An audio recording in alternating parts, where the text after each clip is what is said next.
अस्सलाम वालेकुम, मेरा नाम रमशा सुल्तान है। Welcome to my profit series. आज हम इब्राहीम अलैहिस्सलाम का वाक़या सुनेंगे।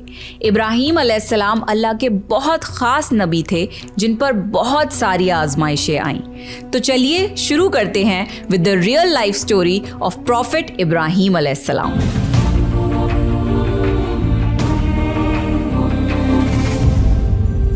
इब्राहीम अलैहिस्सलाम इराक के मशहूर शहर बाबिल में पैदा हुए। इब्राहीम अलैहिस्सलाम के बाप बुतों को तराश कर बेचते थे और खुद भी बुतों की इबादत करते थे। इब्राहीम अलैहिस्सलाम ने अपने बाप और अपनी कौम से फरमाया, तुम किसकी इबादत करते हो? वो कहने लगे, बुतों की। इब्राहीम अलैहिस्सलाम ने फरमाया, जब तुम बुतों को पुकारते हो तो क्या वो सुनते भी हैं या वो तुम्हें कोई नफा और नुकसान भी पहुंचा सकते हैं? तो लोगों ने कहा, ये हम कुछ नहीं जानते, हमने तो अपने बाप दादाओं को इसी तरह करते पाया है। अल्लाह ने इब्राहीम अलैहिस्सलाम को कम उम्र में ही हिदायत दे दी थी, इसलिए इब्राहीम अलैहिस्सलाम ने कभी एक लम्हे के लिए भी बुतों की इबादत नहीं की थी। इब्राहीम अलैहिस्सलाम ने अपने बाप को समझाने की बहुत कोशिश करी और फरमाया, अब्बा, मुझे ऐसा इल्म मिला है जो आपको नहीं मिला, इसलिए मेरे साथ हो जाइए, मैं आपको सीधा रास्ता दिखाऊंगा। अब्बा, शैतान की इबादत ना कीजिए, बेशक शैतान अल्लाह का नाफरमान है। अब्बा, मुझे डर लगता है कि आपको अल्लाह का अजाब ना आ पकड़े, कि आप शैतान के साथी ना हो जाएं। उनके बाप ने जवाब दिया, ए इब्राहीम, क्या तू मेरे माबूदों से फिरा हुआ है? अगर तू बाज ना आया तो मैं तुझे संसार कर दूंगा। तू मुझसे दूर चला जा और कभी नजर ना आए। इब्राहीम अलैहिस्सलाम ने अपने बाप से फरमाया, आप पर सलामती हो, मैं अपने रब से आपके लिए बख्शिश तलब करता रहूंगा।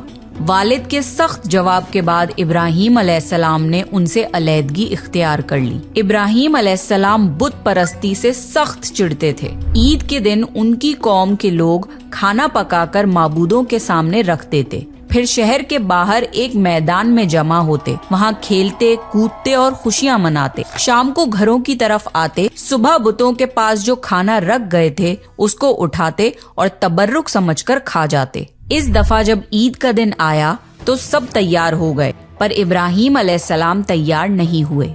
वो लोग जाने से पहले इब्राहीम अलैहिस्सलाम के पास आए और पूछा, क्या आप हमारे साथ नहीं जाएंगे? इब्राहीम अलैहिस्सलाम ने आसमान की तरफ निगाह की और फरमाया, मैं बीमार हूँ। वो लोग इब्राहीम अलैहिस्सलाम को छोड़कर चले गए। फिर इब्राहीम अलैहिस्सलाम उन बुतों के पास गए, देखा कि उनके सामने खाना पड़ा है और उन बुतों ने उस खाने को छुआ तक ना था। इब्राहीम अलैहिस्सलाम ने उन्हें मुखातिब करके कहा, ये इतना खाना तुम्हारे सामने पड़ा है, तुम इसको खाते क्यों नहीं? तुम्हें क्या हो गया है कि बात तक नहीं करते? फिर पूरी ताकत से कुल्हाड़ा मारकर उनके टुकड़े टुकड़े कर दिए, लेकिन बड़े बुत को छोड़ दिया। तमाम छोटे बुतों को तोड़कर कुल्हाड़ा उस बड़े बुत के कंधे पर रख दिया। लोग जब वापस लौटे तो हैरान रह गए कि ये कैसे हो गया। कौम के लोगों ने मशवरा किया कि सबको जमा करो और इब्राहीम को बुलाओ और उसे सजा दो। सब जमा हो गए और इब्राहीम अलैहिस्सलाम से बोला गया, ए इब्राहीम, हमारे बुतों के साथ ये हरकत तुमने की है? इब्राहीम अलैहिस्सलाम ने जवाब दिया, ये काम तो इस बड़े बुत का है, मुझसे क्यों पूछते हो? तुम अपने माबूदों से क्यों नहीं पूछ लेते कि उनके टुकड़े टुकड़े किसने उड़ाए हैं? इब्राहीम अलैहिस्सलाम की ये बात सुनकर वो सब सोच में पड़ गए। फिर कहा, ए इब्राहीम, क्या तुम्हें इल्म नहीं कि ये बोल नहीं सकते? अब इब्राहीम अलैहिस्सलाम ने फरमाया, तुम अल्लाह के सिवा उनकी इबादत क्यों करते हो जो तुम्हें कुछ भी नफा ना दे सकें और ना ही नुकसान पहुंचा सकें? ताज्जुब है तुम पर और उन पर भी जिनको तुम अल्लाह के सिवा पुकारते हो। तुम उनकी पूजा करते हो जिनको तुम खुद अपने हाथों से तराशते हो। क्या तुम में बिल्कुल अकल नहीं? लेकिन सब कुछ समझने के बाद भी वो लोग अपने कुफ्र पर डटे रहे और इब्राहीम अलैहिस्सलाम को सजा देने का फैसला कर लिया।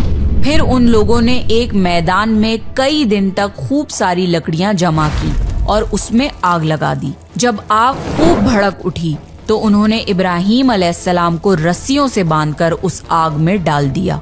उस वक्त इब्राहीम अलैहिस्सलाम ने ये दुआ पढ़ी, हस्बुनल्लाहु व निअमल वकील, मेरे लिए अल्लाह काफी है और वही बेहतरीन कारसाज है। अल्लाह ने आग से फरमाया, ए आग, इब्राहीम पर ठंडी हो जा और सलामती वाली हो जा। चुनाचे जब इब्राहीम अलैहिस्सलाम को आग में डाला गया तो वो ठंडी हो गई। आग भी अल्लाह के हुक्म के बगैर नहीं जला सकती, इसलिए क्योंकि ये भी अल्लाह की मखलूक है और इसकी कुदरत भी अल्लाह के पास है। इसलिए जब आग को अल्लाह की तरफ से ठंडा होने का हुक्म हुआ तो वो ठंडी हो गई। आग ने न इब्राहीम अलैहिस्सलाम के कपड़े जलाए और न जिस्म के किसी हिस्से को नुकसान पहुंचाया, सिर्फ वो रस्सियां जलाईं जिनसे आपको बांधा गया था। लोग आग के आसपास इब्राहीम अलैहिस्सलाम को जलता हुआ देखने के लिए खड़े थे, लेकिन वो ये देखकर हैरान रह गए कि इब्राहीम अलैहिस्सलाम बड़े नाज से आग के दरमियान बैठे हैं। लोग इस मौजज़े को देखकर हैरत ज़दा थे। फिर इब्राहीम अलैहिस्सलाम आग से निकले। इतना बड़ा मौजज़ा देखने के बाद भी लूत अलैहिस्सलाम के सिवा कोई ईमान नहीं लाया। पूरे बाबिल शहर के लोग कुफर ही पर डटे रहे। इब्राहीम अलैहिस्सलाम उनका ये रवैया देखकर नाउम्मीद हो गए कि इससे बढ़कर ये कौन सा मौजज़ा देखना चाहते हैं। उस वक्त बाबिल पर नमरूद नामी बादशाह की हुकूमत थी। जब उसके पास इस मौजज़े की खबर पहुंची तो उसने अपने दरबार में इब्राहीम अलैहिस्सलाम को पेश करने का हुक्म दिया। उसने इब्राहीम अलैहिस्सलाम से उनके रब के बारे में पूछा। इब्राहीम अलैहिस्सलाम ने जवाब दिया, मेरा रब वो है जो जिंदा करता है और मारता है। जवाब में उसने कहा, मैं भी जिंदा करता हूँ और मारता हूँ। उसने हुक्म दिया कि जेल से 2 आदमियों को ले आओ। फिर उसने एक को कत्ल करने का हुक्म दिया और दूसरे को माफ कर दिया और कहने लगा कि देख लो, मेरे हुक्म से लोग मरते हैं और मेरे हुक्म से उन्हें जिंदगी मिलती है। इस पर इब्राहीम अलैहिस्सलाम ने कहा, बेशक अल्लाह सूरज को मशरिक से लाता है, तू उसको मगरिब से ले आ। इस पर नमरूद के पास कोई जवाब न था। फिर उसने इब्राहीम अलैहिस्सलाम को शहर से निकल जाने का हुक्म दिया। इब्राहीम अलैहिस्सलाम इराक को छोड़कर शाम की तरफ चल दिए। यहाँ पर उन्होंने अपने चचा की बेटी सारा अलैहिस्सलाम से शादी की और यहीं रहने लगे। इस शहर के लोग बुतों की पूजा नहीं करते थे, बल्कि सितारों को पूजते थे। ये लोग रात को इबादत करते थे क्योंकि सितारे रात को दिखते हैं। एक रात इब्राहीम अलैहिस्सलाम इन लोगों के साथ निकले और एक चमकते हुए तारे को देखकर मजाक में बोले कि ये मेरा रब है। फिर जब वो तारा छुप गया तो बोले कि ये मेरा रब कैसे हो सकता है जो छुप जाए। अगली रात उन्होंने चांद को देखकर बोला, ये मेरा रब है। फिर जब दिन हुआ और चांद छुप गया तो बोले, ये रब कैसे हो सकता है। अगर दिन के वक्त किसी को अपने रब की हाजत होगी तो वो क्या करेगा। इन बातों से इब्राहीम अलैहिस्सलाम उन लोगों को गौर व फिक्र की दावत दे रहे थे ताकि वो लोग गौर करें। फिर जब दिन हुआ और सूरज निकला तो कहने लगे, ये मेरा रब है, ये तो सबसे बड़ा है। लेकिन जब वो भी गुरूब हो गया तो कहने लगे, ये भी रब कहलाने के लायक नहीं, ये सब तो मखलूक हैं और इनका खालिक कोई और है। मैं तो उसकी इबादत करता हूँ जिसने आसमान और जमीन को पैदा किया। उन लोगों ने फिर भी कुफर ही किया और कोई भी ईमान नहीं लाया। चुनाचे इब्राहीम अलैहिस्सलाम ने फिर हिजरत करने का फैसला किया और मिस्र जा पहुँचे। मिस्र के बादशाह को खबर मिली कि एक शख्स हिजरत करके आया है और उसके साथ एक औरत है जो बहुत हसीन और जमील है। उस बादशाह ने अपने लोगों को भेजा कि उस औरत को मेरे पास ले आओ और पता करना कि उसके साथ जो आदमी है वो कौन है। अगर वो उसका शौहर हो तो उसे कत्ल कर देना। उधर बादशाह ने अपने लोगों को भेजा, इधर अल्लाह ने इब्राहीम अलैहिस्सलाम को वही भेज दी। इब्राहीम अलैहिस्सलाम ने सारा अलैहिस्सलाम से कहा, अगर वो तुमसे मेरे बारे में पूछें तो कह देना तुम मेरी बहन हो। फिर उन्होंने समझाया कि इस रूहे जमीन पे मेरे और तुम्हारे सिवा कोई ईमान वाला नहीं, इस लिहाज से तुम मेरी दीनी बहन हो। उस जालिम बादशाह ने सारा अलैहिस्सलाम को अपने महल में बुला लिया। जब उसने सारा अलैहिस्सलाम के साथ बदकारी करने के लिए अपने हाथ आगे बढ़ाए तो सारा अलैहिस्सलाम ने अल्लाह से दुआ की और दुआ की बरकत से उस बादशाह का हाथ जम गया। वो बुरी तरह चीखने लगा और उसके सारे मुलाजिम आ गए। ये देखकर सारा अलैहिस्सलाम डर गईं और सोचा कि अगर ये मर गया तो लोग ये सोचेंगे कि मैंने इसे कत्ल किया है। फिर उन्होंने उसे निजात देने के लिए अल्लाह से दुआ की और उस बादशाह का हाथ ठीक हो गया, पर उसने फिर से वही हरकत की, उसका हाथ फिर जम गया। ऐसा 3 मर्तबा हुआ। اور آخری بار اس نے سارہ علیہ السلام سے وعدہ کیا کہ اب کی بار اگر تو مجھے اس مصیبت سے نجات دلائے گی تو میں تجھے چھوڑ دوں گا۔ پھر سارہ علیہ السلام نے اللہ سے دعا کی اور وہ ٹھیک ہو گیا۔ پھر اس نے سارہ علیہ السلام کو عزت سے رہا کر دیا اور ان کی خدمت کے لیے اپنی بیٹی ہاجرہ کو ان کے ساتھ کر دیا۔ سارہ علیہ السلام جب واپس آئیں تو ابراہیم علیہ السلام نے فرمایا کہ اب ہم یہاں نہیں رہیں گے بلکہ واپس جائیں گے۔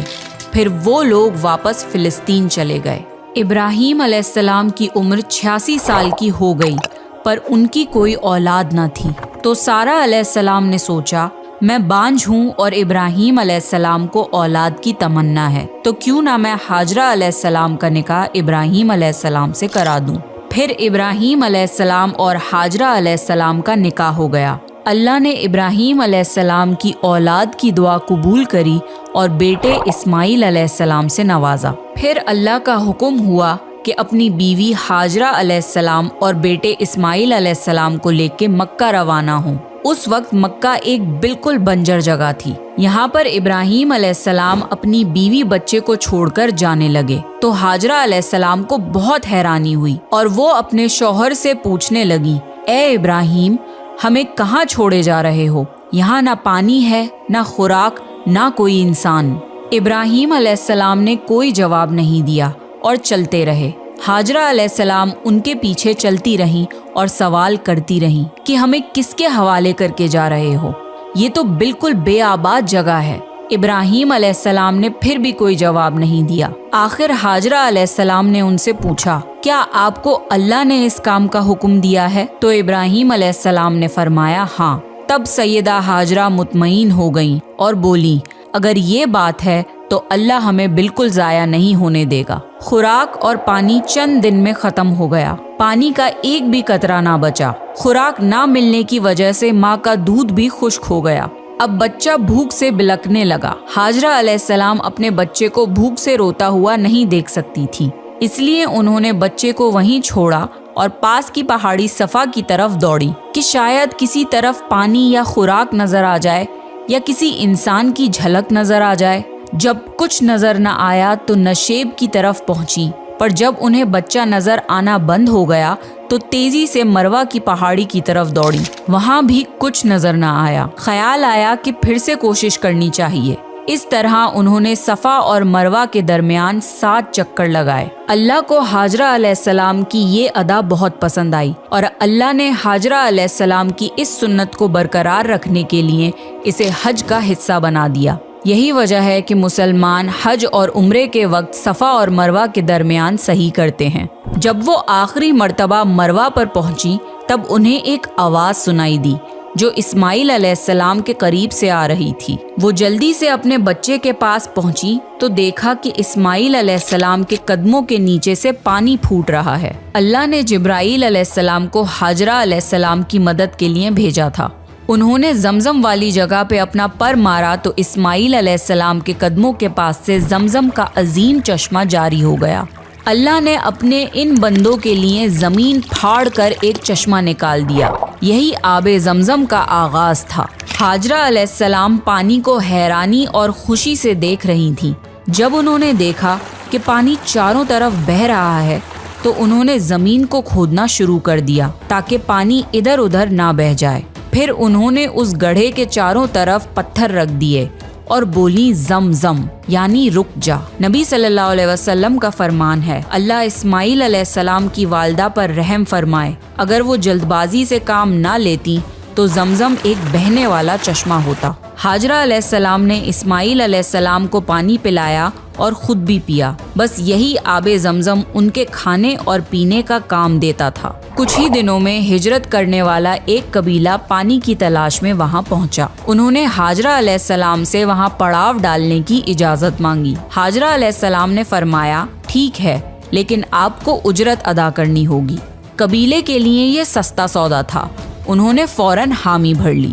اس طرح وہاں رہائش شروع ہو گئی اور اسماعیل علیہ السلام وہاں پرورش پاتے رہے۔ اس قبیلے کی مکہ میں رہائش ابراہیم علیہ السلام کی دعا کا نتیجہ تھی۔ جب ابراہیم علیہ السلام نے اپنے بیوی بچے کو بنجر جگہ پہ چھوڑا تھا تو تو یہ دعا مانگی تھی، اے ہمارے پروردگار، میں نے اپنی کچھ اولاد اس بے آباد جنگل میں تیرے گھر کے پاس بسائی ہے، یہ اس لیے کہ وہ نماز قائم کریں، پس تو کچھ لوگوں کے دلوں کو ان کی طرف مائل کر دے اور انہیں پھلوں کی روزیاں عطا فرما تاکہ یہ شکر گزاری کریں۔ دن گزرتے رہے اور اسماعیل علیہ السلام مکہ میں بڑے ہوتے رہے۔ ابراہیم علیہ السلام ہر سال 1-2 بار اپنے گھرانے کی دیکھ بھال کے لیے چکر لگاتے تھے۔ جب اسماعیل علیہ السلام نے ہوش سنبھالا تو ایک بار پھر آزمائش کا وقت آ گیا۔ ابراہیم علیہ السلام نے خواب میں دیکھا کہ وہ اسماعیل علیہ السلام کو ذبح کر رہے ہیں۔ ان کی نیند کھل گئی۔ ابراہیم علیہ السلام جانتے تھے کہ انبیاؤں کے خواب اللہ کی طرف سے وحی ہوتے ہیں، لہٰذا انہوں نے اس خواب کے مطابق عمل کرنے کا ارادہ کر لیا۔ ابراہیم علیہ السلام نے اسماعیل علیہ السلام سے فرمایا، میرے پیارے بیٹے، میں نے خواب میں دیکھا ہے کہ میں تمہیں ذبح کر رہا ہوں، اب تم بتاؤ کہ تمہاری کیا رائے ہے؟ اسماعیل علیہ السلام نے فرمایا، اے ابا جان، آپ کو جو حکم ملا ہے اس کو کر گزریے، انشاءاللہ آپ مجھے صبر کرنے والوں میں پائیں گے۔ باپ بیٹے دونوں اللہ کا حکم پورا کرنے کے لیے پیش ہو گئے۔ اسماعیل علیہ السلام نے اپنے والد سے فرمایا، جب آپ مجھے ذبح کرنے لگیں تو میری پیشانی زمین پر رکھ دیے گا تاکہ آپ کو میرا چہرہ نہ نظر آئے اور کہیں آپ کے ہاتھ رک نہ جائیں۔ ابراہیم علیہ السلام نے ایسا ہی کیا اور آنکھوں پر پٹی باندھ لی۔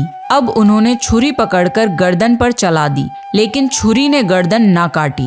ابراہیم علیہ السلام نے زور لگایا تو انہیں ایک دمبے کی آواز آئی۔ ابراہیم علیہ السلام نے حیران ہو کر پٹی کھولی تو دیکھا ایک دمبا کٹا ہوا ہے اور اسماعیل علیہ السلام دور کھڑے مسکرا رہے ہیں۔ اللہ نے ابراہیم علیہ السلام کو آزمایا اور ابراہیم علیہ السلام اللہ کے ایک حکم پہ اپنے اکلوتے بیٹے کو قربان کرنے کے لیے راضی ہو گئے، وہ بھی وہ بیٹا جو انہیں 86 سال کی عمر میں پوری زندگی بے اولاد رہنے کے بعد ملا تھا۔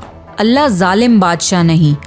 اللہ نے ابراہیم علیہ السلام سے ان کے بیٹے کو نہیں چھینا، بلکہ جبرائیل علیہ السلام کو بھیج کے اسماعیل علیہ السلام کی جگہ جنت کا ایک خوبصورت دمبا قربان کر دیا۔ اس کے بعد سے اللہ نے دنیا بھر میں ابراہیم علیہ السلام کی اس سنت کو زندہ رکھا، اور آج بھی دنیا بھر میں مسلمان حج کے موقع پر قربانی کرتے ہیں تاکہ اللہ کی راہ میں ابراہیم علیہ السلام کی طرح قربانی کرنے کا جذبہ پیدا ہو۔ ایک اکلوتے بیٹے کی قربانی کے لیے تیار ہو جانے کے صلے میں اور سارہ علیہ السلام کی عظمت اور نیکی کے بدلے اللہ نے انہیں ایک اور بیٹے اسحاق علیہ السلام کی خوشخبری دی۔ ابراہیم علیہ السلام تب 120 سال کے تھے اور سارہ علیہ السلام 90 سال کی تھی۔ دونوں پر بڑھاپا طاری ہو چکا تھا۔ اللہ نے یہ خبر سنانے کے لیے فرشتے بھیجے۔ فرشتوں نے ابراہیم علیہ السلام کو سلام کیا اور بیٹے اسحاق علیہ السلام کی خوشخبری دی۔ یہ سن کر سارہ علیہ السلام بہت حیران ہوئی، کہنے لگی، کیا میں بچہ جنوں گی؟ حالانکہ میں بانجھ ہوں اور میرے خاوند بوڑھے ہو چکے ہیں، یہ تو حیرت کی بات ہے۔ اس پر فرشتوں نے کہا، اللہ کے فیصلے پر تعجب نہ کیجیے، یہ تو اللہ کی آپ پر رحمت ہے، بے شک وہ قابل تعریف ہے۔ ابراہیم علیہ السلام اسماعیل علیہ السلام سے ملنے مکہ آتے رہتے تھے۔ ایک مرتبہ انہوں نے فرمایا، اے میرے بیٹے، اللہ تعالیٰ نے مجھے حکم دیا ہے کہ اس مقام پر اللہ کا گھر تعمیر کرنا ہوگا۔ اسماعیل علیہ السلام نے فرمایا، میں حاضر ہوں۔ پھر ابراہیم علیہ السلام اور اسماعیل علیہ السلام نے مل کے کعبہ کی تعمیر کی۔ جب وہ بیت اللہ کی بنیادوں کو بلند کر رہے تھے تو دعا مانگ رہے تھے کہ اے ہمارے رب، ہماری محنتوں کو قبول فرما، تو دعا کو سننے والا جاننے والا ہے، اور ہمیں اپنا فرما بردار بنا، ہماری اولاد میں سے بھی ایک فرما بردار گروہ بنا، اور ہمیں عبادت کا طریقہ سکھا اور ہم پر رجوع فرما، کیونکہ تو ہی توبہ قبول کرنے والا اور رحم فرمانے والا ہے۔ اے ہمارے رب، ان پر انہی لوگوں میں سے ایک رسول بھیج جو ان پر تیری آیت کی تلاوت کریں اور تیری کتاب اور حکمت سکھائیں اور انہیں پاک کریں، یقیناً تو غالب اور حکمت والا ہے۔